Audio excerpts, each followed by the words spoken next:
बहू बेटे के कमरे से आ रही आवाजों से बुजुर्ग माँ की नींद खुल गई। बेटा कह रहा था उसे मुंबई में नौकरी मिल गई है, मगर 3 वहाँ नहीं रह पाएंगे क्योंकि कमरा छोटा है और दोनों जगह का किराया मैं नहीं दे सकता। तो क्यों ना माँ को आश्रम भेज दूं? बुजुर्ग माँ भीगी आंखें लिए सोचने लगी। अभी साल भर भी नहीं हुआ बेटे की शादी को और बहू ने उस पर अपना रंग चढ़ा दिया। इस बात के जवाब में बहू क्या कहेगी? वो तो खुशी होगी उसके मन की जो पूरी हो रही है। हे भगवान!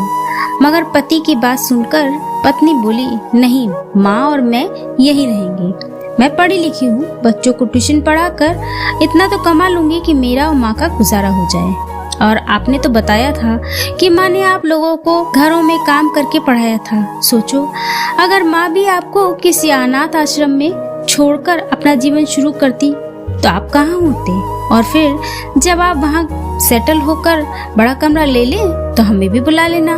वैसे भी माँ उस वृक्ष के समान होती है जो सिर्फ छाया ही नहीं फल भी देता है। माँ की आंखों में आंसू थे। उसे भी समझ आ गया था कि उसे बहू के रूप में एक अच्छी बेटी मिली है। दोस्तों, कहानी का भाव ये है कि सास बहू का रिश्ता भी माँ बेटी का रिश्ता है। दोस्तों, अगर दोनों तरफ से प्रेम और सम्मान देने की कोशिश हो तो सचमुच ये रिश्ता बेहद ही प्यारा है, जो घरों को, परिवारों को जोड़ने में महत्वपूर्ण कड़ी है।